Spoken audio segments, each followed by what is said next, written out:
আসসালামু আলাইকুম। আশা করি সবাই ভালো আছেন। আমাদের ইউটিউব চ্যানেলটি অবশ্যই সাবস্ক্রাইব করে আমাদের সাথে থাকবেন নতুন নতুন আরো আপডেট পেতে। হাসিনা, আপনারা জানেন যে বাংলাদেশের সাবেক প্রধানমন্ত্রী শেখ হাসিনা উনি 5ই আগস্ট বৈষম্য বিরোধী ছাত্র আন্দোলনের জেরে ভারতে পালিয়ে যান এবং বর্তমানে উনি ভারতে অবস্থান করছেন এবং ওনাকে নিয়ে বাংলাদেশের মধ্যে যেরকম আলোচনা সমালোচনা চলছে ঠিক সেরকম ভারতেও কিন্তু আলোচনা সমালোচনা থেমে নেই। তো এই ইদানিং গতকালকে ভারতের সংসদে হাসিনাকে নিয়ে আর এক দফা আপনার আলাপ আলোচনা হয়েছে। ক্ষমতাচ্যুত প্রধানমন্ত্রী শেখ হাসিনার অনলাইনে উস্কানিমূলক ভাষণের পর ক্ষোভে ফুটছে ছাত্র জনতা। হাসিনা ভারতে বসে ঘৃণার চাষ করছেন, শান্তি বিনষ্ট করে উস্কানিমূলক কথা বলছেন।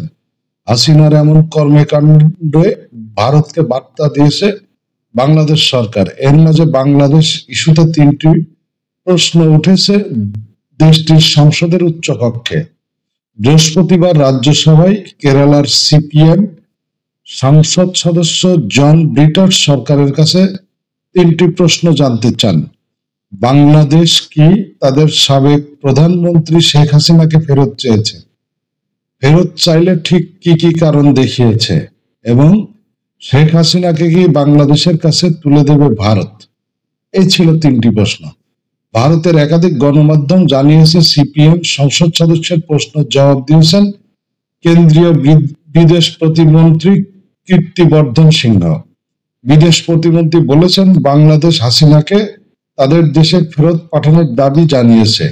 2024 সালের 5 আগস্ট হাসিনা ভারতে আসার আগে বাংলাদেশে যা সব অপরাধ সংঘটিত হয়েছে তার প্রেক্ষিতে হাসিনার প্রত্যর্পণ দাবি করা হয়েছে।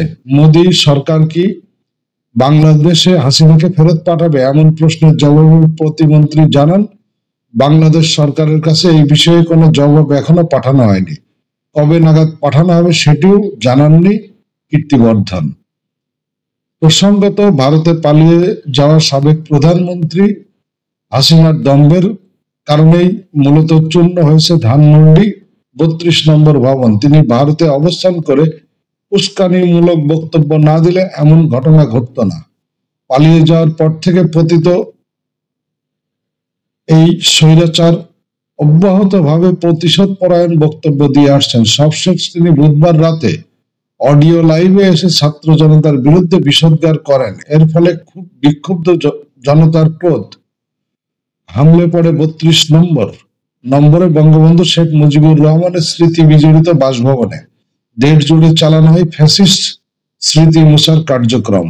হাসিনার সেই বক্তব্যের পর 6 ফেব্রুয়ারি ঢাকায় নিযুক্ত ভারতের ভারপ্রাপ্ত হাই কমিশনারকে তলব করে বাংলাদেশ সরকার। অন্তর্বর্তীকালীন সরকারের দাবি ভারতে বসে হাসিনা যে ভাষণ দিচ্ছেন তা বাংলাদেশের প্রতি শত্রু ভাবাপন্ন আচরণ হিসেবে বিবেচনা করা হচ্ছে, যা ভারত এবং বাংলাদেশের মধ্যে স্বাস্থ্যকর সম্পর্ক স্থাপনের ক্ষেত্রে মোটেও সহায়ক নয়। অর্থাৎ এই যে গত 5 তারিখে হাসিনা যে আপনার অডিও লাইভে এসেছিল, এসে যেই বক্তব্য দিয়েছে বাংলাদেশ সেটা খুব ভালোভাবে নেয় নাই এবং এর জন্য একেবারে বলা চলে ডাইরেক্ট ভারতকে দোষারোপ করছে এবং ভারতের যিনি ভারপ্রাপ্ত হাই কমিশনার রয়েছে তাকেও কিন্তু বাংলাদেশ তলব করেছিল বাংলাদেশের পক্ষ থেকে এবং তার কাছে আসলে কারণ জানতে চাওয়া হয়েছে। তো আসলে বর্তমান বাংলাদেশের যে পরিস্থিতি, আওয়ামী লীগের সব থেকে ভালো কাজ হবে যে ওনারা যদি এই টাইপের উস্কানিমূলক বক্তব্য না দেয় সেটাই দেশের জন্য মঙ্গলজনক। কারণ এই যে বক্তব্য দিলে, এই যে ফেসবুকে বিষোদ্গার করলে কি ঘটনা ঘটে আমরা কিন্তু সেটা এই যে গতকাল বৃহস্পতিবার কিন্তু এবং বুধবার রাত্রে কিন্তু আমরা দেখেছি। ভালো থাকবেন সবাই।